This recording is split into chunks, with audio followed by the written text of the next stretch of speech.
성부와 성자와 성령의 이름으로 아멘. 예수님과 어머니 하나 되신 성심을 통해 신성하신 하느님 아버지 피아세 나라에서 이 모든 기도를 아버지께서 창조하신 천상천하의 온 우주 만물과 함께 아버지 대전 앞에 엎드려 아버지를 한 중심에 모시고 감사와 찬미와 영광과 흠숭과 존경과 사랑 그리고 도둑질 당하신 모든 아버지만이 마땅히 행사하셔야 할 그 권리를 되돌려드리며 이 기도를 봉헌드립니다. 사랑하는 아버지, 이 대한민국과 미국을 포함한 전 인류에 지금 장악되어 있는 적그리스도와 빨갱이 공산주의 그리고 카발 세력 그 밖에도 아버지의 신적 질서, 진리에 반하는 모든 세력을 하나도 남김없이 다 끌어안아 그들의 정수리에 소돔과 고모라에 내리셨던 유황불을 쏟아 부어주시옵소서. 그들이 완전히 타죽어 이제 마귀가 이 세상을 지배하지 못하고 끝장나도록 그 시간이 하루빨리 다가오도록 아버지 그 소돔과 고모라에 내리셨던 저주를 똑같이 내려주시기를 갈망으로 축원드립니다. 그리하여 이제 아버지께 속한 선의 세력이 주도권을 잡고 그들이 각계각층의 다양한 분야의 모든 전 분야에서 리더와 지도자들이 될 수 있도록 그들을 들불처럼 일으켜 세워주시며 그들을 리더들로 세워주시옵소서. 그리하여 그들 안에서 아버지 친히 다스리시며 아버지께서 주인으로 마땅히 행사하셔야 할 모든 권리를 다 누리시옵기를 간곡한 갈망으로 청원드립니다. 사랑하는 아버지, 다니엘서에 뜨인 돌이 날라와서 그 신상을 치면 신상은 와르르 무너져서 마치 모래알처럼 흩어진다 하셨습니다. 그 뜨인 돌이 날아가서 그 신상, 그 마귀를 완전히 죽여 없애버릴 그 시간을 어서 빨리 앞당겨 주셔서 저희는 아버지께 다스림을 받고 싶고 아버지하고 살고 싶습니다. 아버지의 신적 질서와 다스림 안에서만 살고 싶은 저희를 어여삐 여겨주셔서 아버지 어서 오시어 다스려 주시옵소서. 이 모든 기도 우리 주 예수 그리스도의 이름으로 기도드리나이다. 아멘. 성부와 성자와 성령의 이름으로 아멘. 안녕하십니까. 하나님의 뜻성교회 피아순이아입니다. 오늘은 레위기 25장의 내용을 학습할 차례가 되었습니다. 이제 레위기도 몇 장 남지 않았는데요. 과연 오늘의 내용은 어떤 내용일지 여러분들과 먼저 본문을 읽고 오늘 내용에 대해서 학습해 보도록 하겠습니다. 레위기 25장 안식년에 관한 법, 희년에 관한 법. 주님께서 시나이 산에서 모세에게 말씀하셨다. 너는 이스라엘 백성에게 이렇게 일러주어라. 너희는 내가 주는 땅으로 들어가서 주님의 안식년이 되거든 그 땅을 묵혀라. 너희는 6년 동안 밭에 씨를 뿌리고 6년 동안 포도순을 쳐 그 소출을 거두어라. 7년째 되는 해는 주님의 안식년이므로 그 땅을 아주 묵혀 밭에 씨를 뿌리지 말고 포도순을 치지도 마라. 너희가 거둘 때 떨어진 데서 저절로 자란 것을 거두지 말고 순을 치지 않고 내버려둔 덩굴에 절로 열린 포도송이를 따지 말며 땅을 완전히 묵혀야 한다. 너희 땅을 묵히는 것은 너희뿐 아니라 너희 집에 머무는 너희 남종과 여종과 품꾼과 식객까지 모두 먹여 살리기 위한 것이다. 그러면 너희 가축과 너희 땅에 사는 짐승도 땅에서 나는 온갖 소출을 먹고 살 수 있을 것이다. 희년에 관한 법. 너희는 또 7회를 7번 해서 안식년을 7번 세어라. 이렇게 안식년을 7번 맞아 49년이 지나서 7째 달이 되거든 그 달 10일에 나팔 소리를 크게 울려라. 죄 벗는 이날 너희는 나팔을 불어 온 땅에 울려 퍼지게 하여라. 50년이 되는 이 해를 너희는 거룩한 해로 정하고 너희 땅에 사는 모든 사람에게 해방을 선포하여라. 이 해는 너희가 희년으로 지킬 해이다. 저마다 제 소유지를 찾아 자기 지파에게로 돌아가야 한다. 50년이 되는 해는 너희가 희년으로 지낼 해이니 씨를 심지도 말고 절로 자란 것을 거두지도 말며 순을 치지 않고 내버려 두었는데 절로 열린 포도송이를 따지도 마라. 이 해가 희년이니 이 해를 거룩하게 지내야 한다. 너희는 밭에서 난 소출을 먹고 지낼 수 있을 것이다. 이 희년에 너희는 저마다 자기 소유지로 돌아가야 한다. 네가 동족에게 무엇을 팔거나 동족에게서 무엇을 사는 경우에 이웃끼리 서로 억울하게 하지 마라. 너는 동족에게서 사들일 때에 희년이 몇 해가 지났는지 따져보아라. 파는 사람은 소출을 거둘 횟수를 따져서 값을 매겨라. 소출을 거둘 횟수를 따라 사고 팔아야 하기 때문에 그 횟수가 많으면 값을 많이 치르고 횟수가 적으면 값을 적게 치러야 한다. 너희는 동족끼리 서로 억울하게 하지 마라. 너희는 하느님 두려운 줄을 알아야 한다. 나 주님이 너희의 하느님이다. 너희는 내가 정해주는 규정을 실천하고 내가 세워주는 법을 지켜 그대로 해야 한다. 그러면 그 땅에서 안심하고 살 수 있으리라. 그 땅에서 나는 열매를 양껏 먹으며 그 땅에서 안심하고 살 수 있으리라. 너희는 혹 7년째 되는 해에는 씨를 심지도 말고 소출을 거두지도 말라면 무엇을 먹을 것인가 걱정이 될 것이다. 그러나 6년째 되는 해에 나의 말 한마디로 너희에게 충분한 복을 내려 3년 먹을 소출이 나게 하리라. 그래서 씨를 다시 뿌리는 8년째 되는 해에는 묵은 곡식을 먹게 되리라. 9년째 되는 해에 소출이 날 때까지 묵은 것을 먹게 되리라. 땅은 아주 팔아넘기는 것이 아니다. 땅은 내 것이요 너흰 나에게 몸붙여 사는 식객에 불과하다. 너희가 소유하는 땅 어디에서나 제 땅은 다시 되돌려 살 수 있어야 한다. 네 동족 가운데서 누가 옹색하여 제 소유를 팔았을 경우에는 그와 가장 가까운 친척이 와서 그가 판 것을 되돌려 살 수 있다. 그것을 되돌려 살 친척이 없을 경우에 그가 나중에 스스로 힘이 생겨 되돌려 살 길이 트이면 판 다음에 지나간 횟수에 해당하는 값을 빼고 나머지를 그 땅을 산 사람에게 물어줘야 한다. 그리고 나서 그는 자기 소유지로 돌아갈 수 있다. 그러나 되돌려 살 만한 돈이 손에 들어오지 않으면 그가 판 것은 희년이 오기까지 그것을 산 사람의 손에 남아있게 된다. 그랬다가 희년이 되어 해약이 되면 그는 제 소유지로 돌아갈 수가 있다. 누가 성곽도시에 있는 주택을 판 경우에 판지 한 해가 지나면 물을 권리가 없다. 물을 수 있는 유효기한은 1년이다.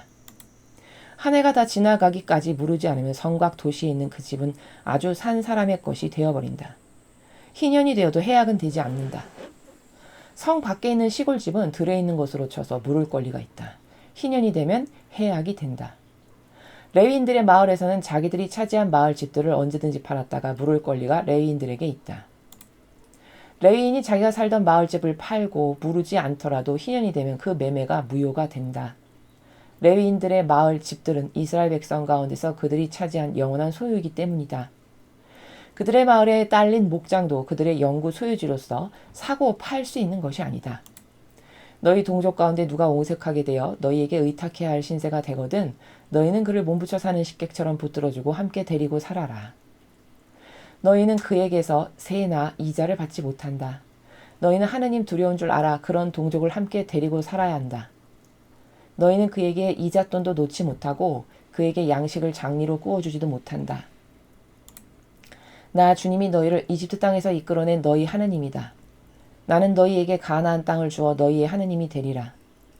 너희와 함께 사는 너희 동족 가운데 누가 옹색하게 되어 너희에게 몸을 팔았을 경우에 너희는 그를 종 부리듯 부리지 못한다. 너희는 그를 품꾼이나 식객처럼 데리고 살며 일을 시키다가 희년이 되면 자식들과 함께 집에서 내보내어 자기 지파로 조상의 소유지를 찾아 돌아가게 해야 한다. 그들은 내가 이집트 땅에서 이끌어낸 나의 종들이니 종이 팔리듯이 팔려서는 안 된다. 너희는 하느님 두려운 줄 알아 그를 심하게 부리지 마라. 너희는 남종이나 여종을 두려면 너희 주변에 있는 다른 민족들에게서 구해야 한다. 그들에게서 남종과 여종을 사들일 수 있고 또 너희에게 몸붙여 사는 외국인들의 자손 중에서도 사들일 수 있으며 너희 땅에 와서 낳은 자식들로서 너희와 섞여 사는 그들의 친척들 가운데서도 사들여 너희의 소유로 삼을 수 있다. 너희는 이 종들을 자손에게 대대로 물려주어 언제까지나 소유하게 할 수 있다. 너희는 그들을 종으로 부릴 수 있으나 너희 동족 이스라엘 백성끼리는 아무도 심하게 부릴 수 없다. 너희와 어울려 사는 외국인 가운데 넉넉히 사는 사람이 있는데 너희 동족 가운데 누가 옹색해져서 그에게 붙어 살게 되었다고 하자. 또 누가 너희와 어울려 사는 외국인이나 그 외국인 친척의 자손에게 팔려갔다고 하자. 이렇게 팔린 다음에도 그는 값을 치르고 풀려날 수 있다. 그의 동기 가운데서 누군가가 그를 물러낼 수 있는 것이다. 그렇지 못하면 그의 삼촌이나 사촌이 그를 물러낼 수 있다. 그렇게도 안 되면 집안에서 가까운 친척이 그를 물러낼 수 있다. 혹시 본인에게 힘이 생기면 스스로 제 몸을 물러낼 수도 있다. 그가 자기를 사는 사람과 몸값을 정하는 데는 팔려가는 해에서 희년까지 몇 해인지 따져 그 횟수 동안 그 집에서 머슴살이를 하는 것으로 치고 계산하는 것이다. 그러므로 몸을 물을 때는 자기를 판 돈을 그 횟수로 따져서 횟수가 많이 남았으면 그만큼 많이 내야 한다. 희년까지 남은 횟수가 적으면 그 횟수를 따라 그만큼 적게 내고 물을 수 있다. 주인은 그를 한 해 한 해 머슴살이하는 사람으로서 대접을 해야 하고 심하게 부리지는 못한다. 그가 이런 조건으로 값을 치르고 풀려나지 못했으면 희년에 가서야 자식들과 함께 자유의 몸이 되리라. 이스라엘 백성은 나의 종, 내가 이집트 땅에서 이끌어낸 나의 종이다. 나 주님이 너희의 하느님이다. 주님의 말씀입니다. 하느님 감사합니다.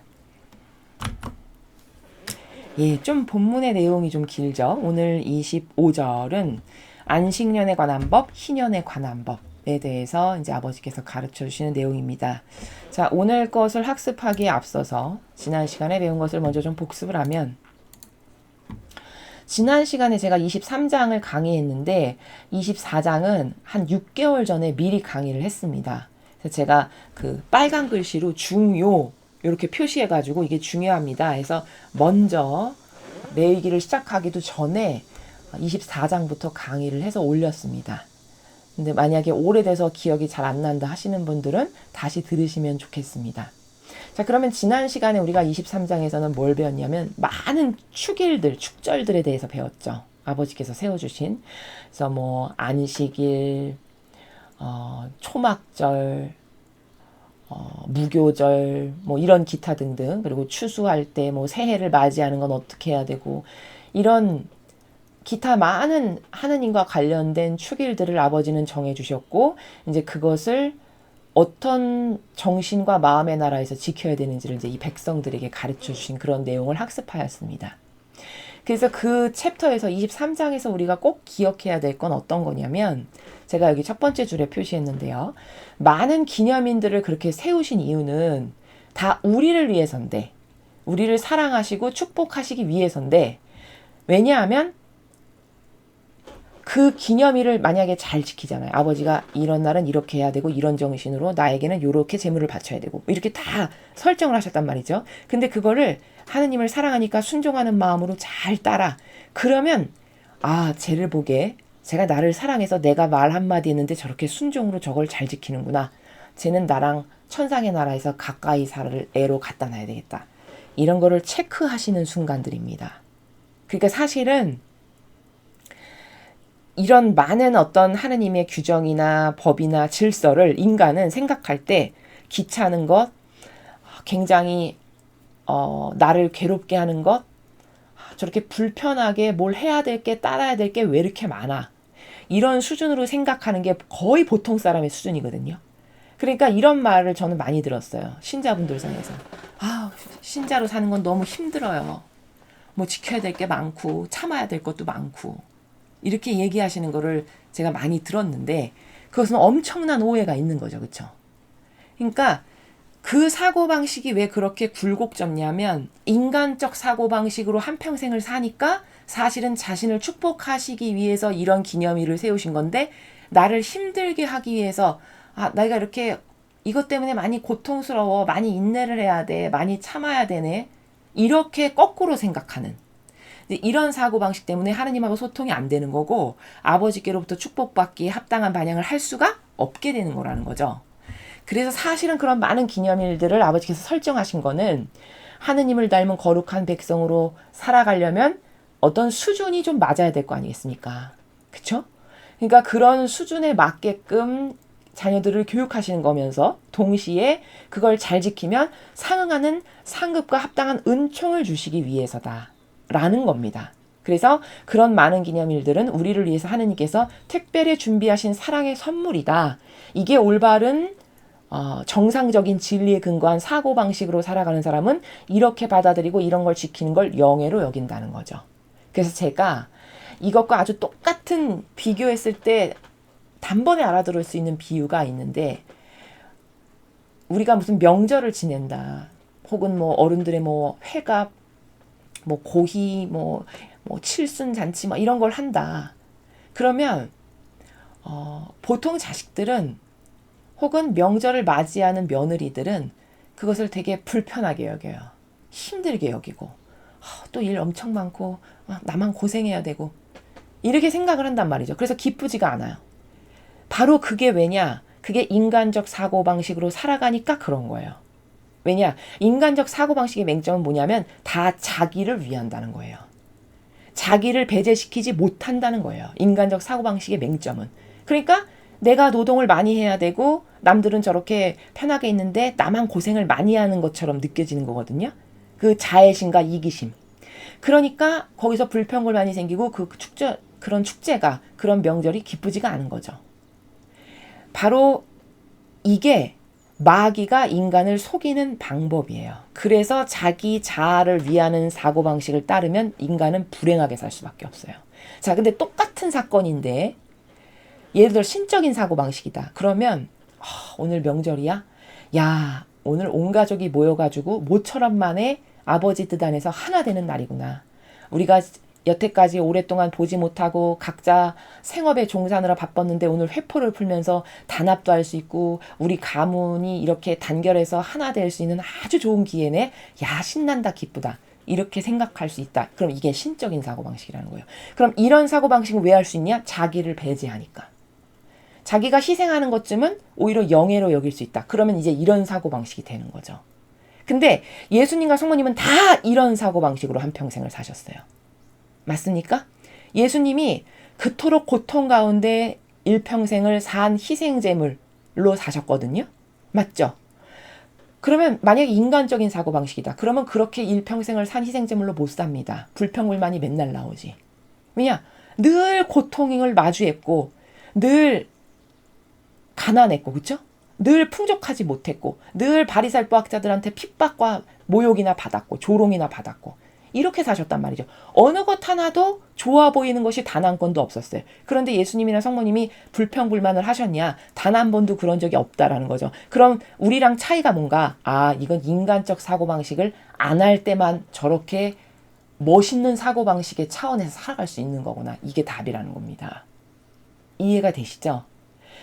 마찬가지로 이런 어떤 십계명이라든지 많은 축제일이라든지 기념일이라든지 이렇게 해서 지켜야 할 것들이 많아진다는 거는 하느님이 나를 얼마나 많이 사랑하시면 나에게 얼마나 많은 은총을 주고 싶고 축복을 주고 싶으시면 이렇게 지켜야 할 것을 많이 설정하실까.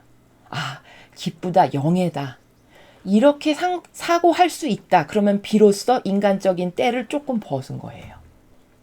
이해가 되십니까? 자, 어디에 오류가 있어서 우리가 그런 거시적이거나 멋있는 사고방식과 정신세계를 살 수 없는가, 맹점을 제가 지금 말씀을 드린 겁니다. 그 다음에 24장은 좀 배운 지가 오래됐죠? 근데 24장에서 배웠던 건 뭐냐면 동성애와 관련된 주님의 준엄하신 법에 대해서 제가 말씀을 드렸어요. 그래서 그 24장에 보면 좀 오래돼서 여러분이 생각이 안 나실 것 같아서 설명을 하면 어떤 여자의 아들이 주님을 모욕하는 말을 했어요. 그랬더니 하느님 아버지께서 어떻게 판결하셨냐면 그 주님을 마구 모독하고 모욕하는 말을 한 그 아이, 그 여자의 아들, 그 아들을 군중 앞에 끌어다 놓고 모든 군중이 그 아이한테 돌을 쳐서 죽여버려라. 이렇게 판결을 하셨어요. 자, 하느님을 모독하는 말을 한 번 했는데 돌로 쳐 죽이라가 아버지 법이에요. 그러면 여러분 생각해 보세요. 하느님을 폄하하고 비방하는 말 한마디 했는데 돌에 맞아 죽으라고 하셨어요. 그러면 이 교황권이 하느님을 모독하고 모욕하는 말을 한 번만 했나요? 어느 정도로 마귀냐? 하느님의 법을 바꾸는 집단이에요. 그래서 십계명을 바꿔버렸어요. 여러분 아시죠? 예전에 마라나타 메시지에서 아버지께서 십계명에 대해서 하나하나 다 일일이 설명하시면서 말씀하셨던 적이 있을 때 제가 설명했는데 이 교회는 계명을 바꿔버린 집단이에요. 그리고 이 거짓 교회는 과거로부터 로마랑 타협을 할 때부터 변질이 시작됐는데 그때부터 벌써 주일을 썬데이, 즉 태양신을 모시는 일요일로 주일도 다 바꿔버린 그런 집단입니다. 그럼 이거는 하느님이 만드신 법을 바꾼 거예요. 그럼 모독하는 말 한마디 했는데도 돌로 쳐 죽이라면 아버지가 만드신 법을 훼손하고 그걸 자기 멋대로 다 변경시킨다. 이건 얼마나 저주받아야 될까요?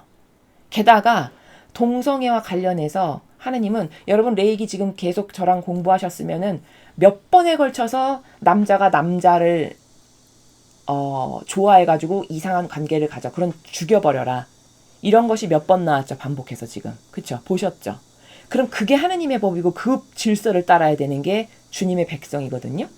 근데 그 질서를 뒤집어 엎어서 그런 사람들을 축복해 주래요.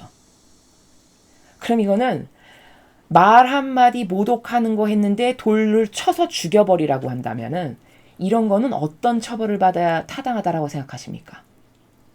이래서 적그리스도 세력이 마귀라고 말씀드리는 거예요. 이해가 되십니까? 제가 24장을 설명할 때 그 동성애와 관련해서 마라나타 메시지에서도 많이 말씀하셨어요. 그게 왜 마귀인지를. 그래서 제가 그 메시지도 캡처해서 거기다 같이 올렸고 레위기에서도 많이 반복해서 동성애는 어떻게 죽여버려야 되고 추방해야 되고 이런 악이라는 것을 반복해서 말씀하시거든요. 그럼 그렇게 반복해서 계속 강조되는데 그 법을 자기 멋대로 인간이 바꾼다. 마치 하나님보다 더 착한 행세를 하면서 이게 가증스러운 거예요. 여러분, 하느님보다 더 선한 인간은 없습니다. 착한 척을 하는 게 바로 가증스러운 거예요. 착하지도 않으면서 사실적으로. 그냥 하느님 앞에 순수하게 저는 부족하고 역겨운 죄인입니다. 이런 저에게 끝없는 자비를 베풀어 주시는 아버지는 정말 대단하신 겁니다. 감사합니다. 저를 불쌍히 여기셔서 자비를 베풀어 주십시오. 이게 정직한 겁니다. 맞습니까? 그래서 계시록에 보면 가증한 것의 어미가 저 탕녀다라고 나오거든요. 계시록 학습하셨으면 다 아실 거예요. 대바빌론, 탕녀, 음녀, 창녀. 이것이 가증한 것의 어미. 그 가증스러운 모든 것들 중에서 우두머리라는 뜻이에요. 그럼 이게 얼마나 큰 대막인지 아시겠습니까? 그런 대마귀에다가 맨날 절하면서 찬미 찬송을 드리는 겁니다. 얼마나 불행한 일인가요? 그렇죠? 그래서 23장과 24장은 이러한 내용을 우리가 지난 시간에 학습했다라고 요약 정리를 해드렸습니다. 자, 오늘 조금 본문이 긴데 오늘 아버지께서 가르쳐 주시는 건 이제 안식년에 관한 법부터 볼 건데요. 먼저 우리가 25장 이 챕터에서 봐야 되는 건 뭐냐면 중요한 건 이거예요. 중요한 관점은 이거예요. 하느님은 종과 주인의 권리를 다르게 하세요. 다른 것이 지당하다라는 거예요. 근데 이 빨갱이랑 이 적그리스도, 이 카발 세력은 종하고 주인하고 똑같아야 된다라고 주장하는 거거든요. 그들의 평등의 논리가 이건 진리하고 완전 다른 거예요. 그러면서 그게 착하고 선하고 좋은 것이라고 또 포장해요. 종하고 주인하고 똑같아야 되는 게 타당하다라는 거죠. 근데 하느님은 절대 여기 보면 오늘 이제 제가 설명을 하나하나 하겠지만 종하고 주인은 엄밀히 달라요. 이해가 되십니까? 그리고 여기 보면 이방인하고 자기 동족 간의 관계도 완전히 다르게 설정하세요. 근데 이 마귀들은 하느님을 사랑하는 백성이라면 어떻게 이방인을 받아들이지 않고 우리가 그리스도인이라고 할 수 있겠습니까? 모 주교가 이런 말 했죠. 제주교구에. 그래서 난민 받아들여. 이렇게 한 거거든요. 근데 그럼 하느님의 법하고 다른 거예요. 하느님은 여기 보니까 같은 동족이면은 네가 그를 어디 만약에 이방인 밑에 가서 종으로 산다 하면 그를 돈을 내고 빼와야 된다라고 이야기를 하세요. 근데 이방인은 그렇게 똑같이 대하지 않으세요. 다 대하시는 나라가 다 달라요. 근데 그걸 똑같이 대해야 된다고 주장하는 저게 바로 마귀라는 거예요. 이해가 되십니까? 그리고 예수님도 종과 주인의 권리가 완전히 다르다는 것을 성경에서 어떻게 말씀하시냐. 이런 말씀 있죠. 종이 들어왔어. 주인이 돌아왔어. 밖에서 일을 하고. 그럼 종은 어서 와서 그 주인의 식사를 준비하고 발 씻을 물을 갖다 주고 이렇게 해서 그 주인이 식사를 할 수 있게끔 그런 것을 준비하고 하는 것이 다 마땅하고 당연한 거고 저는 그저 쓸모없는 종입니다. 이렇게 말을 하는 것이 너가 살아가야 될 질서의 나라다라고 예수님도 말씀하셨어요. 그럼 이건 뭐예요? 종하고 주인하고는 당연히 달라야 된다라는 거를 전제하시는 거죠. 근데 이 빨갱이들이 그리고 저 적그리스도가 원래 같은 속성을 가진 똑같은 마귀 세력이거든요. 근데 하나는 종교로 간 거고 하나는 정치로 온 거거든요. 그들의 공통점이 뭐냐? 이 종과 주인을 다 똑같이 해야 된다라는 거예요. 그래서 다 나누라고 주장하는 거고요. 그래서 남의 기업에 가서 감사해야 된다고 세무조사해야 된다라고 난리치는 겁니다. 이게 하느님의 진리의 법하고 완전 다르다라는 거예요. 마귀 세력이라는 겁니다. 이런 것에 보통 사람이 다 속아 넘어간다는 거죠. 왜? 평등 이러면 좋아 보이거든요. 여러분 평등이 뭔지를 이 세상 사람은 잘 몰라요. 평등은요. 결과를 똑같이 나눠야 된다? 그거 자체가 마귀예요. 아니 노력이 다르고 투자한 시간이 다른데 결과를 왜 똑같이 나눠야 됩니까?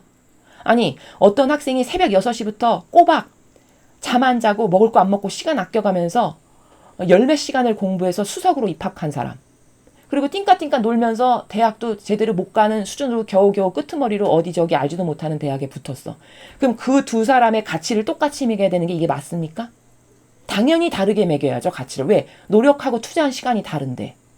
그렇죠? 이해가 되시죠? 납득이 되시죠? 우리나라는 그런 자유민주주의 경쟁 시스템을 도입한 나라예요. 그리고 그게 타당하고 합리적이라는 겁니다. 하느님의 법에도 맞잖아요. 그렇죠?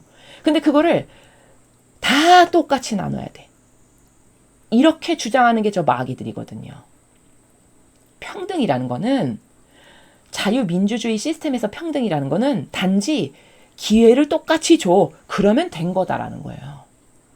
기회조차 주지 않는다. 그러면 시도조차 해볼 수 없는 거니까 그건 좀 곤란하겠죠. 그러니까 그래 기회는 공평하게 줄게. 너도 도전해봐. 이게 평등이에요. 맞습니까? 자, 이런 것을 이렇게 교묘하게 다 돌려놓은 게 저 마귀 집단이라는 거죠. 그러면서 온갖 착한 척을 다 하는 거죠. 역겹게.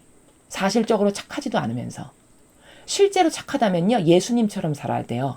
자기를 산 희생제물로. 진짜 착하잖아요. 그럼 성모님처럼 살아야 되는 겁니다.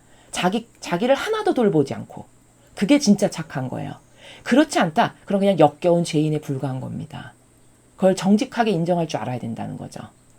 이해가 되시죠? 그래서 오늘 25장은 전제 조건이 하느님의 법의 질서의 전제는 뭐냐? 종과 주인의 권리는 엄연히 다르다라는 거죠.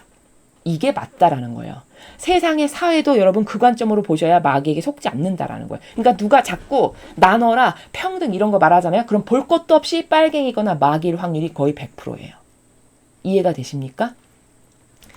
그 다음에 여기 이제 보면은 제가 이제 한 절 한 절 설명할 때 말씀드리겠지만 이스라엘 백성하고 이방인하고 대하는 나라가 달라요. 그럼 또 이 빨갱이랑 적그리스도는 차별하는 사람? 이렇게 말할 거거든요. 그건 차별이 아니에요.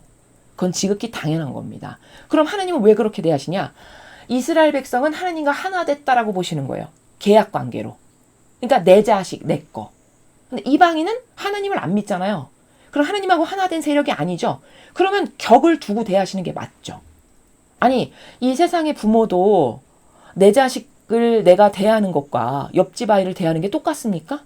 다르잖아요. 그럼 그 다른 게 죄입니까? 죄 아니에요. 그건 지극히 당연한 겁니다. 그럼 내 자식은 더 위하고 사랑하고 하나라도 뭔가를 더 하려고 하고 옆집에는 그것보다는 덜한 거는 왜 그런 거예요? 무엇에 근거한 겁니까? 내 자식은 나랑 하나 된 관계라고 보는 거죠. 그러나 옆집 아이는 나랑 하나 된 건 아니잖아요. 그냥 존중만 하면 될 뿐이지. 이렇게 본인도 본인의 자식과 옆집 아이를 대하는 나라가 다르면서 남에게 와서는 막 평등을 논하면서 똑같이 나눠라? 이거는 사고방식 자체가 그 정도로 마귀라는 걸 스스로 입증하는 겁니다. 이해가 되셨죠? 누누이 말씀드리지만 천상의 나라는요. 차별이 존재하는 나라예요. 근데 여기서 차별이라는 단어를 오해하면 안 되는 게 그 차별은 이 세상이 말하는 기회조차도 주지 않는 그런 차별이 아니고요. 반향이 다 달랐기 때문에 응당 가야 될 나라가 다 다른 게 지극히 당연하다라고 하는 그 나라예요. 그건 냉정히 말하면 차별이라는 단어를 쓰면 안 되죠. 자기가 맺은 열매대로 갈 나라가 다 다른 게 이게 지극히 당연한 겁니다. 맞습니까? 그러니까 이런 것에 여러분이 혼동이 있으시면 안 돼요. 지금 마귀랑 빨갱이들은 이 나라도 이런 걸로 계속 망가뜨리는 거거든요. 그 차별금지법 나왔잖아요, 벌써. 아시죠? 이 법이 뭐 어떤 건지, 그쵸? 이거 역차별을 오히려 주도하는 완전 마귀법이거든요. 근데 이런 걸 막 국회에서 논의하면서 통과시키고 이런 일을 하지 않습니까? 이 빨갱이 세력이. 그러니까 진리를 배운다는 거는 세상을 살아가는 관점과 눈높이가 완전히 달라지게 하는 어떤 게 마귀인지를 똑바로 보게 하는 정말 중요한 겁니다. 진리가. 그래서 이런 것들을 오늘 여기서 언급할 거고, 그리고 세 번째는 오늘 이 안식년과 희년에 관한 법을 보면요. 하느님께서 얼마나 현실주의자시고 실존주의자신지를 알 수 있어요. 그러니까 현실주의자고 실존주의자라는 거는 어떤 의미로 제가 말씀드린 거냐면 막연한 구석이 단 한 구대도 없는 완전히 명확한 질서와 규칙이 존재해서 그 질서와 규칙이라고 하는 메커니즘으로만 운영되는 체계. 이게 하느님의 나라고 하느님의 질서예요. 인간은 막연해요. 그리고 질서도 없고, 질서가 뭐냐면 다 자기 병든 감성과 기호예요. 자기 병든 기호와 감성을 충족시키면 좋은 거고, 그것에 누가 조금이라도 반하자? 그럼 저건 나쁜 사람이고 나랑 안 맞고. 이 정도로 무질서예요, 인간은. 그럼 그렇게 무질서한 사고방식을 가지고 하느님의 진리를 보니 이해가 되겠습니까? 당연히 이해가 안 되죠. 그리고 그런 순전히 자기가 좋아지고 자기 기호 정서나 만족시키는 것이 옳다라고 생각하는 그런 주먹구구식의 무질서한 사고방식으로 사니까 도대체 하느님께 속한 이 질서도 모를 뿐더러 아버지께로 은총받긴 다 틀린 거죠. 왜? 아버지 법하고 완전 다르니까요. 이해가 되시죠? 자, 지금 세 가지 말씀드렸어요. 오늘 이 25장 챕터에서 중요한 건 종과 주인의 권리는 완전히 다른 게 그게 지극히 당연한 거다. 두 번째, 하느님은 이방인하고 이스라엘 백성을 다르게 대하세요. 그 이유는 하느님하고 하나 되었느냐 안 되었느냐의 차이예요. 그리고 이거는 지극히 당연한 거예요. 인간도 자기 자식과 옆집 아이를 똑같이 대하는 부모는 이 지구상에 아무도 없어요. 그 다음 세 번째, 하느님은 지극히 현실주의자시다. 현실주의자라는 건 막연히 뭉뚱그리 하는 게 단 한 군데도 없어요. 다 아주 명확하고 퍼펙트한 질서와 기준에 의해서만 움직여져요. 인간하고 완전 다르다는 거죠. 이거를 오늘 25장에서 아버지께서 가르쳐 주시는 겁니다. 자, 그럼 어떠한지 하나하나 보겠습니다. 주님께서 시나이 산에서 모세에게 말씀하셨다. 너는 이스라엘 백성에게 이렇게 일러줘라. 너희는 내가 주는 땅으로 들어가서 주님의 안식년이 되거든 그 땅을 묵혀라. 묵혀라라는 거는 쓰지 말고 내버려 두라는 거죠. 거기 경작하지 말라는 거죠. 너희는 6년 동안 밭에 씨를 뿌리고 6년 동안 포도순을 쳐 그 소출을 거두어라. 7년째 되는 해에는 주님의 안식년이므로 그 땅을 아주 묵혀 밭에 씨를 뿌리지 말고 포도순을 치지도 마라. 그러니까 6년 동안은 열심히 농사져서 거기서 소출 나오는 걸 네가 수익을 창출해도 돼. 근데 7년이 됐어. 그러면 7년째는 거기 아무 농사도 지면 안 된다. 씨를 뿌리지 말고 포도순을 치지도 말아라고 지금 말씀하시는 게 그거죠. 그러면 지금 우리가 이 4절을 보면은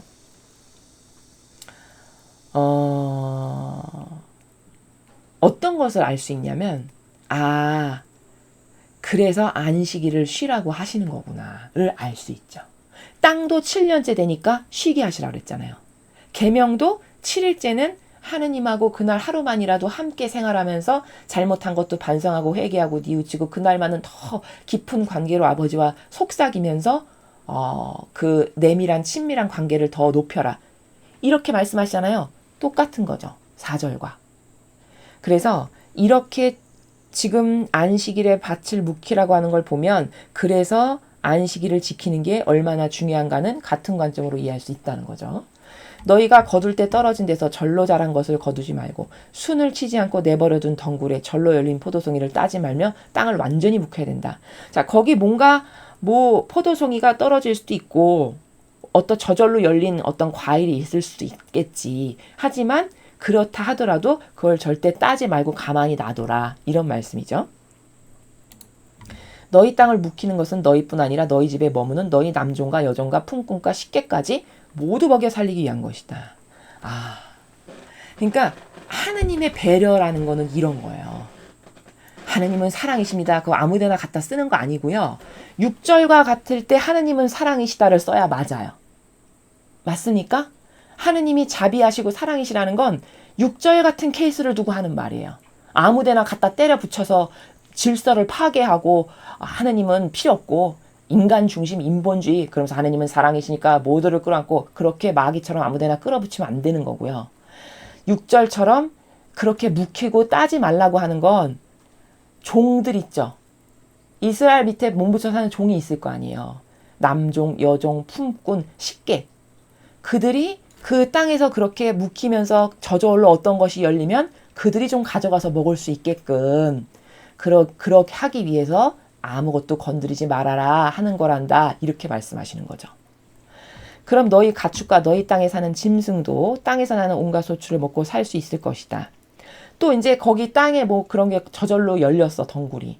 그러면 내가 부리는 소, 뭐 양, 그렇죠? 그런 것들로 좀 덤으로 좀 얻어먹을 수가 있잖아요. 그런 것을 위해서 7번째 되는 해는 아무것도 하지 말고 가만히 내버려둬라. 그런데도 불구하고 거기서 뭐가 열리지 않니? 그러면 이렇게 좀 종으로 살고 몸부쳐 살고 너가 부렸던 가축들 있지? 그것들이 이렇게 좀 나누어 먹을 수 있게끔 배려하라는 그런 아버지의 사랑의 나라죠, 이게. 희년에 관한 법. 너희는 또 7회를 7번 해서 안식년을 7번 세어라. 이렇게 안식년을 7번 맞아 49년이 지나서 77이 49죠.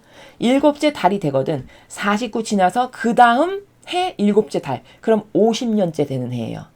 그 달 10일에 나팔 소리를 크게 울려라. 죄 벗는 이날 너희는 나팔을 불어 온 땅에 울려 퍼지게 하여라. 이제 나팔을 50년째 되는 7째 달이 되면은 뚝 불어서 알리라는 거죠. 희년임을. 이건 무슨 뜻이냐면 나팔을 불어서 온 땅에 울려 퍼지게라는 건 이제 새로운 기회를 맞이하였음을 널리 알려라 이런 뜻이에요. 그럼 새로운 기회라는 게 뭔지 이제 설명을 하겠습니다. 50년이 되는 이 해를 너희는 거룩한 해로 정하고 너희 땅에 사는 모든 사람에게 해방을 선포하여라. 이 해는 너희가 희년으로 지킬 해이다. 저마다 제 소유지를 찾아 자기 지파에게로 돌아가야 한다. 그러니까 50년이 됐잖아요. 희년이 됐잖아요. 그러면 아버지는 지금까지 했던 거 다 리셋 시킨다는 거예요. 제로 베이스에서 다시 시작하게 하신다는 거예요. 이해가 되십니까? 그러니까 가난했던 사람도 이제 여기 자기 소유의 땅을 다 찾을 수 있게끔 해주시고 그래서 다시 희망차게 시작해 볼 수 있게끔 그게 희년의 의미예요. 그래서 자기 지파로 다 돌아가라는 게 그런 뜻입니다. 이제 이게 무슨 말이냐면 뭐 내가 예를 들어 어느 댁의 종으로 살았어. 근데 희년이 됐어. 그럼 그거 다 해방하라는 거거든요. 그러면 해방됐으니까 종으로 살았었는데 어제까지 종이었는데 오늘 희년이 돼서 해방되면 내 고향, 내 지파로 돌아가도 된다라는 거죠. 그렇게 리셋을 시키라는 의미입니다. 50년이 되는 해는 너희가 희년으로 지낼 해이니 씨를 심지도 말고 절로 자란 것을 거두지도 말며 순을 치지 않고 내버려 두었는데 절로 열린 포도송이를 따지도 마라. 아무것도 하지 말라는 거죠. 이 해가 희년이니 이 해를 거룩하게 지내야 한다. 너희는 밭에서 난 소출을 먹고 지낼 수 있을 것이다. 이 희년에 너희는 저마다 자기 소유지로 돌아가야 한다. 자, 아까 예를 들어 내가 종으로 살았어. 그러면 종의 신분에서 해방돼서 자기 집으로 자기 원래 고향으로 가도 된다는 거예요. 자기 땅도 다시 찾을 수 있게 돼요. 희년이 되면. 왜냐면 리셋 시키는 해니까. 이해되시죠? 네가 동족에게 무엇을 팔거나 동족에게서 무엇을 사는 경우에 이웃끼리 서로 억울하게 하지 마라. 너는 동족에게서 사들일 때 희년이 몇 해가 지났는지 따져봐라. 파는 사람은 소출을 거둘 횟수를 따져서 값을 매겨라. 소출을 거둘 횟수를 따라 사고 팔아야 하기 때문에 그 횟수가 많으면 값을 많이 치르고 횟수가 적으면 값을 적게 치러야 한다. 그러니까 이게 무슨 말이냐면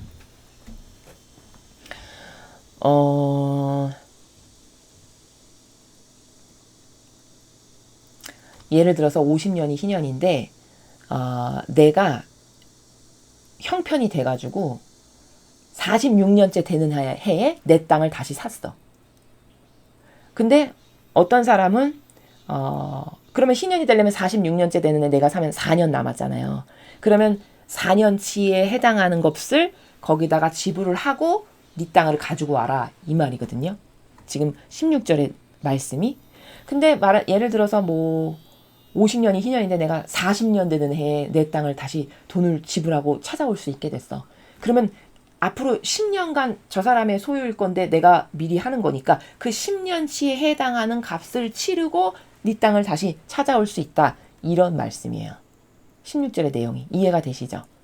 그러니까 횟수가 많으면 값을 많이 치르고 많이 남았어 희년이 될 때까지. 그러면 그 많은 기간 동안에 해당하는 값을 치르고 가져와야 되겠죠. 근데 조금 남았어. 예를 들어 2년 남았어 희년까지. 그럼 2년에 해당하는 것만 치르고 가져오면 된다라는 거죠.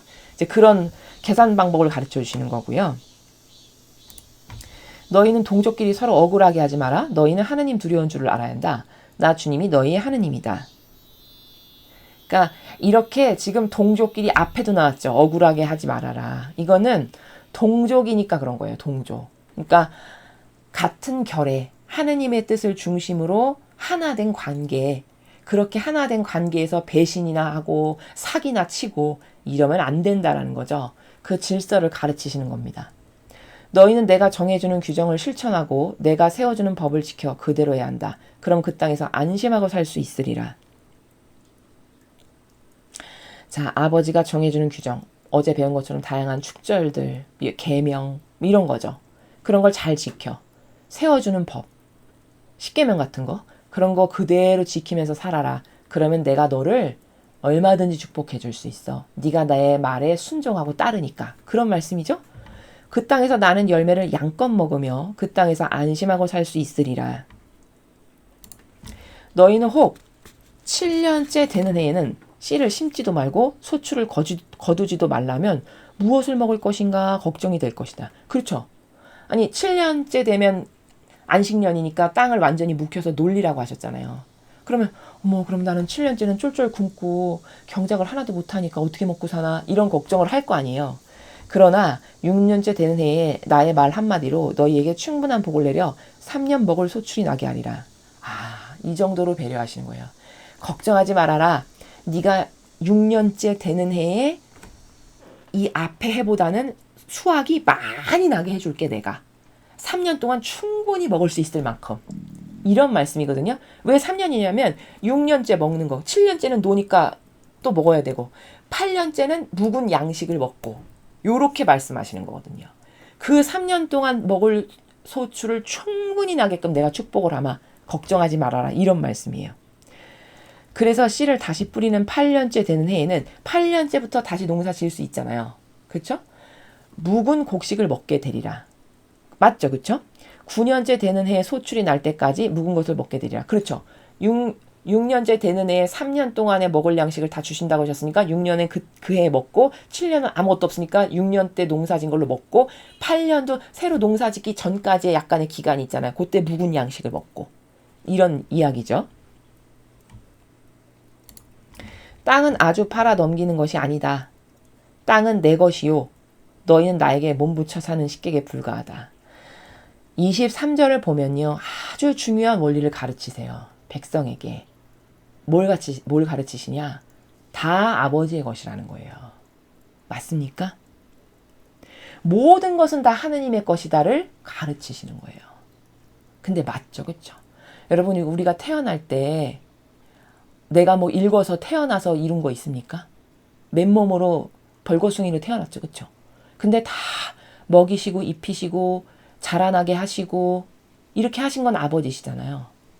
그러면 내가 지금 누리고 가지고 있는 거 이건 다 사실은 하느님이 사랑과 은총으로 축복으로 나에게 주신 것들을 누리는 거죠. 이거를 한시도 잊으면 안 돼요. 근데 왜 반감이 드는 거냐면 아버지께서 다 자기가 일군 것처럼 배내미면서 살아가는 거거든요. 세상 사람이라는 게. 이해가 되십니까? 그럼 세상 사람의 논리는 이런 거거든요. 아니 이게 내가 일군 거지. 내가 노동했고 내가 나가서 돈 벌었고 내가 시간 투자했고 고생했는데. 그 논리는 이론적인 차원에서는 맞는 것 같아요. 근데 본질의 나라에서 봤을 때는 그 노동을 하고 본인이 할 수 있는 그 건강이나 육체를 다 누가 주셨나요? 그거 다 하느님이 주신 거잖아요. 본인이 자기 몸 만든 거 아니죠? 자기가 자기 건강하게 할 수 있지 않아요. 하느님이 은총 주시지 않으면 건강할 수 없습니다. 그러면 근원적으로는 다 누구 때문에 본인이 일할 수 있는 거예요? 하느님의 은총 때문에 일도 할 수 있고 숨도 쉬고 밥도 먹고 두 다리로 걸어도 다니는 거죠. 맞죠? 그럼 다 하느님 거야. 하느님이 나에게 다 거저주신 걸로 내가 이렇게 잘 살 수 있는 거야. 이 논리가 맞는 거죠. 그렇죠? 그러나 그렇게 살아가는 사람이 몇 명이나 됩니까? 여러분 주변을 보십시오. 신앙인도 그렇게 살지 않아요. 다 자기 거라고 생각하지. 이러니까 반감이 드시는 거예요. 이해가 되십니까? 23절은 지금 그 개념을 가르치시는 거예요. 백성에게. 땅은 아주 팔아넘기는 게 아니다. 왜? 내 거니까. 즉 하느님 거니까. 땅은 내 것이요. 오히려 네가 나에게 몸붙여 사는 식객이야. 맞죠? 그쵸? 땅을 하느님이 주신 거지 본인이 그 땅을 만든 게 아니잖아요. 맞습니까? 자, 이런 관점이 명확해야 돼요. 그래야 하느님 앞에 역겨운 모욕을 드리지 않을 수 있다는 거죠. 너희가 소유한 땅 어디에서나 제 땅은 다시 되돌려 살 수 있어야 한다. 자, 희년이 되면 자기 땅 다시 살 수 있어요. 왜냐면 리셋하는 그 해이기 때문에 제로 베이스에서 다시 시작하니까 원래 걸로 다 돌려주는 해예요. 네 동족 가운데서 누가 옹색하여 제 소유를 팔았을 경우에는 그와 가장 가까운 친척이어서 그가 판 것을 되돌려 살 수 있다.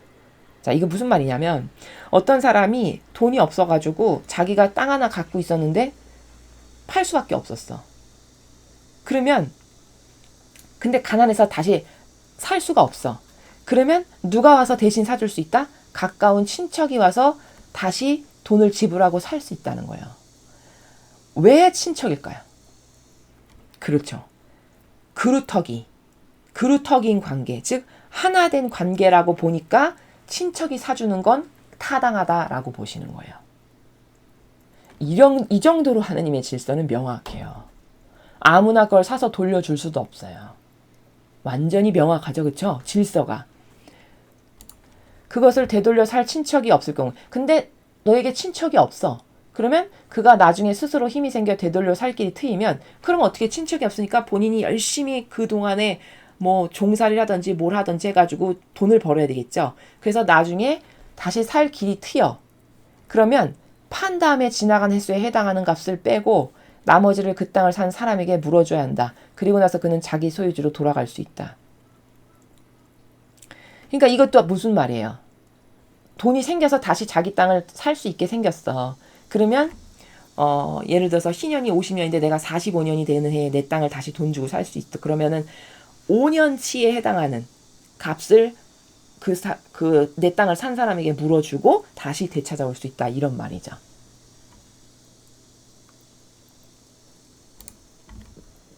그러나 되돌려 살 만한 돈이 손에 들어오지 않으면 그가 판 것은 희년이 오기까지 그것을 산 사람의 손에 남아있게 된다.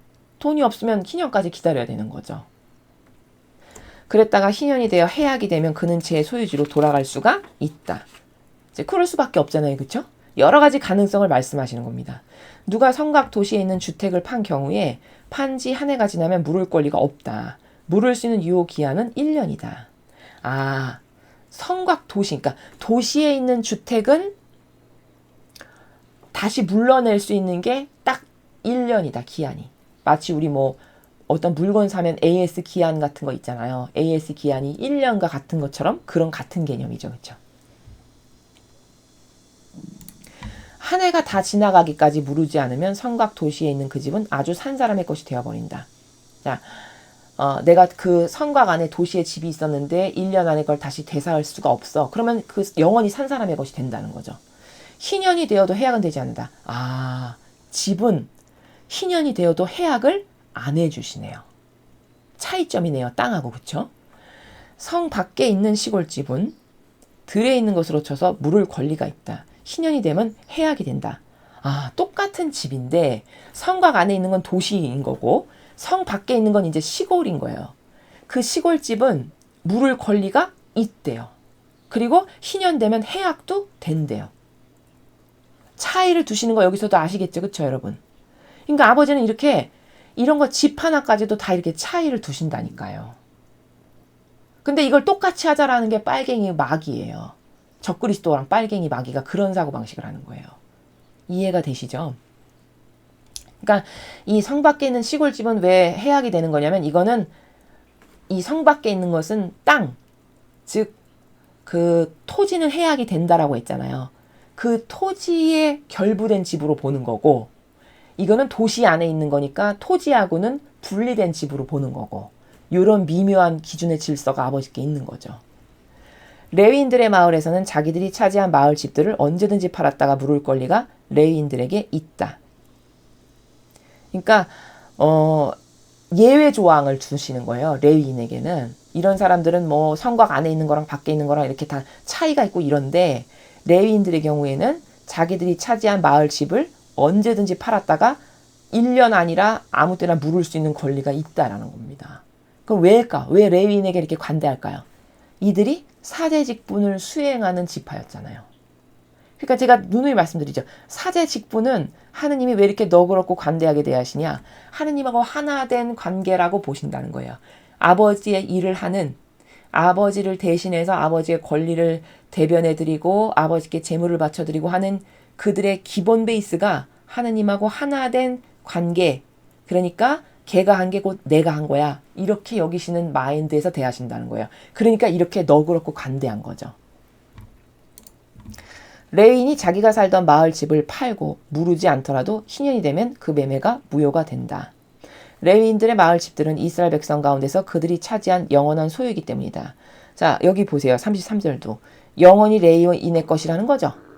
소유자가 영원히 레위인의 것이지 뭐 누구에게 넘어가거나 이렇게 안 하게 하신다는 겁니다. 그 정도로 존중하시는 거예요. 그들의 마을에 딸린 목장도 그들의 영구 소유지로서 사고 팔 수 있는 것이 아니다. 심지어 목장도 이 레위인들에게 목장도 줬었거든요. 그럼 목장도 영원히 레위인의 것이지 남에게 넘겨지거나 이렇게 될 수 있는 것이 아니라는 겁니다. 그럼 일반인하고 대하는 나라가 완전 다르죠. 그럼 이제 빨갱이나 적그리스도는 이것도 차별이라고 이렇게 이름을 붙여야 되겠네요. 맞습니까? 뭐든지 다르게 대하면 다 차별이라고 주장하니까. 그러니까 이렇게 하느님의 질서는요, 다 그 반영하는 나라에 따라서 어떤 직분을 수행하느냐에 따라서 다 대하는 나라가 다름을 여러분 아시겠죠? 그리고 이게 정상이라는 겁니다. 너희 동족 가운데 누가 옹색하게 되어 너희에게 의탁해야 할 신세가 되거든. 너희는 그를 몸붙여 사는 식객처럼 붙들어주고 함께 데리고 살아라. 자, 동족이 누가 너무너무 가난해. 그래서 내 밑에 와서 의탁해서 살 신세밖에는 안 돼. 그러면 그냥 식객처럼 받아들여서 그를 함께 데리고 살거라. 동족이니까 이런 말씀이세요. 너희는 그에게서 세나 이자를 받지 못한다. 너희는 하느님 두려운 줄 알아. 그런 동족을 함께 데리고 살아야 한다. 자, 이게 다 동족이라는 거는 하나 된 민족이니까 이렇게 너그럽고 넉넉하게 대하라는 거죠. 하느님의 질서는 제가 앞에서 설명했죠. 하나 되었느냐 안 되었느냐가 기준이라고. 그렇죠? 그러니까 이스라엘 백성에게는 이렇게 다 넉넉하게 대하라는 거예요. 너희는 그에게 이잣돈도 놓지 못하고 그에게 양식을 장리로 구워주지도 못한다. 자, 몸붙여 사는데 세나 이자도 받지 말래요. 심지어. 이렇게 너그럽게 대하라는 거죠. 이잣돈도 놓지 말래요. 자기 동족에게는. 이자 놔서 그 이자 받아먹는 거 이런 거 하지 말라는 거죠. 또 양식을 장리 길게 해가지고 왜 거기서 그 금리 받아먹듯이 이런 것도 하지 말라, 구워주지 말라라는 거죠. 그냥 적당히 주라는 거죠. 나 주님이 너희를 이집 땅에서 이끌어낸 너희 하느님이다. 나는 너희에게 가나안 땅을 주어 너희의 하느님이 되리라. 너희와 함께 사는 너희 동족 가운데 누가 옹색하게 되어 너희에게 몸을 팔았을 경우에 너희는 그를 종부리듯 부리지 못한다. 너희는 그를 품꾼이나 식객처럼 데리고 살며 일을 시키다가 희년이 되면 자식들과 함께 집에서 내보내어 자기 지파로 조상의 소유주를 찾아 돌아가게 한다. 자, 너무 가난해서 동족인데 나에게 와서 몸을 팔았어. 즉 종으로 살 수밖에 없어, 처지가. 그래도 그렇다 하더라도 종 부리듯이 부리지 말라고 하시죠. 왜?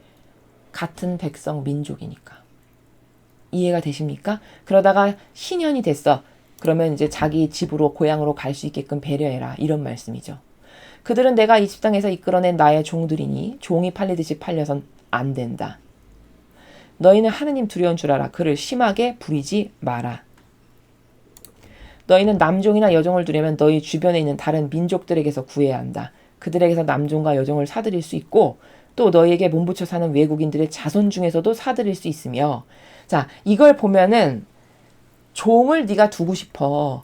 그러면 동족에게서 구하지 말고 이방인에게서 구하라는 거죠. 주변에 있는 다른 민족들이라는 건. 그렇죠?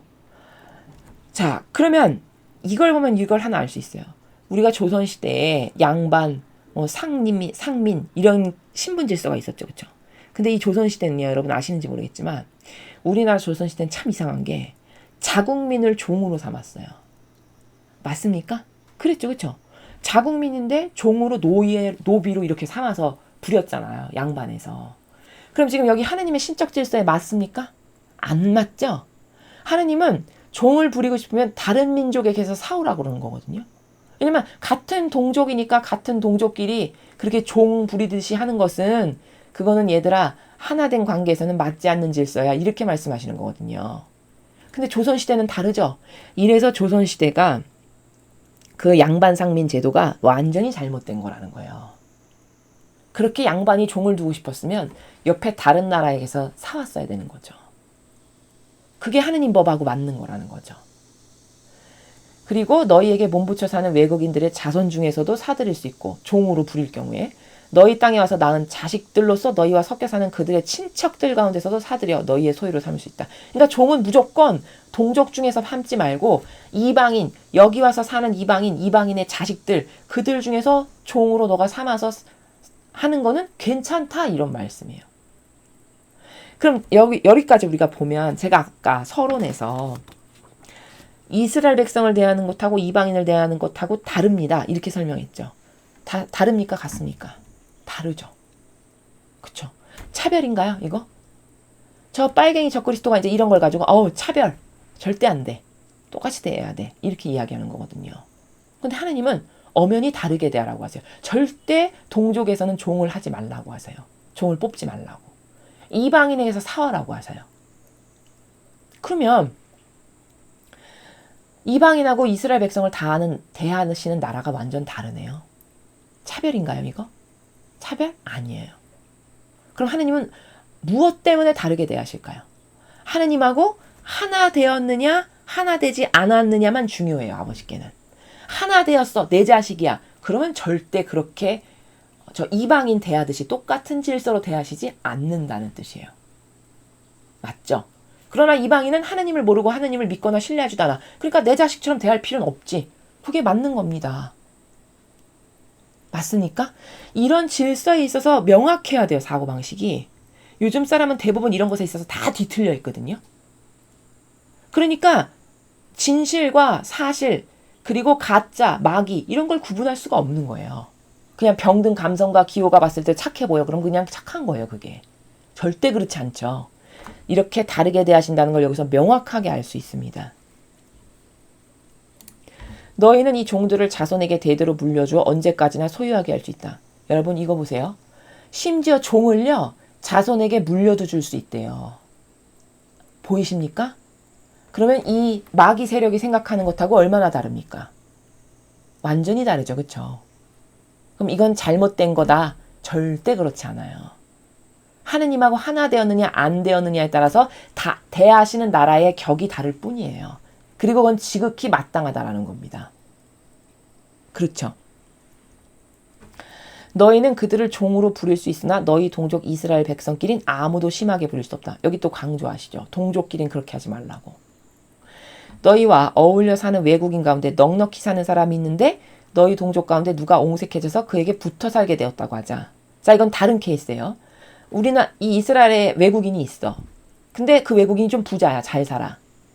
근데 그 외국인의 종으로 이스라엘 사람이 살아가고 있어. 그러면 또 누가 너희와 어울려 사는 외국인이나 그 외국인 친척의 자손에게 팔려갔다고 하자. 심지어 이스라엘 사람이 외국인에게 팔려갔어. 자, 그러면 이렇게 팔린 다음에도 그는 값을 치르고 풀려날 수가 있다. 그의 동기 가운데서 누군가가 그를 물러낼 수 있는 것이다. 자, 저렇게 이방인 밑에 종으로 가서 살고 몸붙여 사는 그런 팔려간 존재가 됐어. 그럴 때는 그 동족 가운데서 누군가가 돈을 지불하고 그를 물러내서 빼와야 된다. 이런 말씀이시죠. 그러니까 여기 지금 이 질서를 보면요. 46절을 보면요. 종을 자손에게 물려도 줄 수 있다라고 했죠. 이방인 종을. 그러니까 이거는 어떤 질서냐면 아버지와 하나 되지 않은 이방인이죠. 그렇죠. 그러니까 그 종을 자손에게까지 물려줄 수 있다라는 거예요. 아버지 질서에서 봤을 때 그게 맞다는 거예요. 그러나 이스라엘 백성이다 만약에 그 종이 그러면 설령 종이 되었다가도 희년이 되면 풀어주고 심지어 누가 몸값을 냈어. 그러면 물러내서 그 전에도 나올 수 있고 이렇게 달라요. 확실히 느껴지시죠? 그렇죠? 그러면 이거는 무슨 차원이냐? 내 거냐? 내 것이 아니냐, 이걸 엄격히 구분하신다는 거예요. 근데 이 세상 사람은 내 것과 내 것이 아닌 것을 본인도 본인 자식과 옆집 아이를 다르게 대하고 살아가면서 실제로 저 집회 가서는 평등해야 된다고 남의 기업에 가가지고 세무조사하라고 이렇게 떠드는 형국이에요. 얼마나 아이러니한가요? 그쵸? 이게 코미디지 뭡니까? 본인도 실제로 그렇게 살아가면서 본인도 차별하면서 살아가는 거거든요. 그렇게 자기 것에는 그냥 자기 자식이 낳은 똥은 황금똥인 거잖아요. 쉽게 말해서. 맞죠? 근데 관련 없는 사람이야. 그럼 썩 그렇게 뭐 사랑하거나 그걸 대단히 존중하지 않거든요. 본인도. 근데 뭐 어디 가서는 막 엄청 공정한 사람인 것처럼 가서 집회하고 뭐 나누라고 외치고, 이게 얼마나 이중인격자입니까? 얼마나 가증스러워요. 그렇죠. 그러니까 이런 사고방식을 한다. 이거는요, 불행한 거예요. 인간으로 태어나지 말았어야 되는 겁니다. 이해가 되시죠? 자, 그래서 49절 보면, 그렇지 못하면 만약에 동기 가운데서 누가 그를 물러낼 수 있는 능력이 안 돼. 그러면 그의 삼촌이나 사촌이 그를 물러낼 수 있다. 그렇게도 안 되면 집안에서 가까운 친척이 그를 물러낼 수 있다. 자, 삼촌, 사촌 아니면 다른 친인척이 와가지고 돈을 지불하고 그를 종이 아닌 신분으로 이제 빼올 수 있다라는 거죠. 혹시 본인에게 힘이 생기면 스스로 제 몸을 물러낼 수도 있다. 혹시 자기가 가진 돈이 있어. 그럼 값을 지불하고 종의 신분으로부터 해방 얼마든지 할 수 있다. 이렇게 이야기하시는 거예요. 그럼 아까 이방인하고 완전 다르게 대하시는 거죠. 그가 자기를 사는 사람과 몸값을 정하는 데는 팔려가는 해에서 희년까지 몇 해인지 따져 그 해수 동안 그 집에서 머슴살이 하는 것으로 치고 계산하는 것이다. 자, 이거 똑같아요. 아까 땅도 미리 살려면 희년까지 몇 년 남았는지를 계산해가지고 그 남은 횟수만큼의 품삯을 곱해가지고 물러내고 그리고 미리 받는 거잖아요. 이것도 마찬가지인 거죠. 그렇죠? 그러므로 몸을 물을 때에는 자기를 판 돈을 그 횟수로 따져서 횟수가 많이 남았으면 그만큼 많이 내야 한다. 자, 희년까지 횟수가 많이 남았어. 10년이나 남았어. 그러면 10년치 해당하는 걸 거기다가 물러주고 나와야죠. 그렇죠? 희년까지 남은 횟수가 적으면 그 횟수를 따라 그만큼 적게 내고 물을 수 있다. 당연한 거죠. 2년밖에 안 남았어. 그럼 2년치만 물러내고 나올 수 있는 거죠. 주인은 그를 한 해 한 해 머슴살이 하는 사람으로서 대접을 해야 하고 심하게 부리진 못한다. 왜? 동족이니까. 그가 이런 조건으로 값을 치르고 풀려나지 못했으면 희년에 가서야 자식들과 함께 자유의 몸이 되리라. 뭐 사촌도 없고 삼촌도 없고 일가 친척도 다 가난해. 도저히 나를 위해서 돈을 대신 물러내줄 사람이 없어. 그럼 이제 그때는 어쩔 수 없이 그냥 거기서 머슴처럼 살고 희년이 되면 자유의 몸이 되는 수밖에 없다라는 거죠. 이스라엘 백성은 나의 종, 내가 이집 땅에서 이끌어낸 나의 종이다. 나 주님이 너희의 하느님이다. 자, 이렇게 말씀하시는 내용입니다. 그래서 오늘 이 챕터에서의 키포인트는 뭐냐면 종과 주인은 엄격히 대하는 나라가 다르다는 거. 그래서 이방인과 이스라엘 백성을 대하는 나라가 아버지는 완전히 다름을 여기서 알 수 있어요. 맞죠? 그게 지극히 정상이라는 거. 그런데 이 적그리스도와 빨갱이 세력은 이 하느님의 질서를 다 뭉개트려가지고 실제로는 선하지도 않으면서 온갖 선한 척을 다 하면서 그리스도인인데 저렇게 어려운 사람을 받아들이지 않으면 안 된다라고 하면서 난민 받아들이라고 하고요. 그 난민은 엄격히 이방인이죠. 그렇죠? 근데 그 이방인을 그 본토 주민하고 동등하게 대해야 된다는 거잖아요. 여기 완전 다르잖아요. 그러니까 그 발언을 하는 그 사람 자체가 마귀적 사고방식을 하고 있는 거라는 거죠. 그렇죠. 하느님하고 다르잖아요. 법이. 자, 이렇게 차등을 두는 건 지극히 당연한 거예요. 왜? 무엇에 근거해서? 하느님하고 하나 됐냐 안 됐느냐에 따라서. 그래서 아버지는 제가 나랑 하나 됐냐 안 됐느냐만 아버지께는 중요해요. 하나 됐다. 그러면 무한히 관대해 주세요. 그건 너무 당연한 거예요. 나도 내 자식에게 관대한 것과 똑같은 겁니다. 그렇죠. 자, 이게 정확한 하느님의 질서고 법이라는 거죠. 그리고 하느님은 너무너무 현실주의자시라는 게 여기 뭐 몇 년을 계산해서 값을 물러서 치러내고 그 다음에 나오고 너무나도 퍼펙트하게 정확하게 재고 계산을 하죠. 그쵸? 하느님의 법이 그런 거예요. 근데 우리가 종교 생활을 했던 지난 날을 생각해 보면요. 우리의 사고방식도 이렇게 하느님은 막 몇 년을 계산해가지고 값을 치르고 물러내서 하고 이렇게 현실주의자시고 사실주의적인 사고방식을 하시거든요. 근데 우리는 과거 안 그랬어요. 다 막연하고 뜬구름 잡는 나라에서 하느님을 생각했지. 근데 그렇지가 않죠. 우리가 지금 레위기를 거의 다 배워가고 있지만 하느님의 법은 너무너무 정확하고 명확해요. 그래서 앞서 24장도 보면은 험담했어. 하느님을 욕대가고 모욕하는 말을 한 번 했어. 그럼 돌로 쳐 죽이라는 거예요. 법이. 그러면 한 번 모욕하고 험담하는 말을 했는데도 돌로 쳐 죽인다면 주님의 법질서를 변경하고 자기 법대로 계명도 바꾸고 그렇죠? 그리고 하느님은 동성애를 이렇게 판결했었는데 이거를 뒤집어 엎어서 정반대로 하고 이런 거는 어떤 판결을 받아야 될까요? 여러분은 어떻게 생각하십니까? 그것도 그냥 하느님은 사랑이시니까 무조건 다 끌어안아야 돼. 그건 본인의 생각이에요. 절대 사랑은 그런 사랑 아니라고 제가 누누이 말씀드리죠.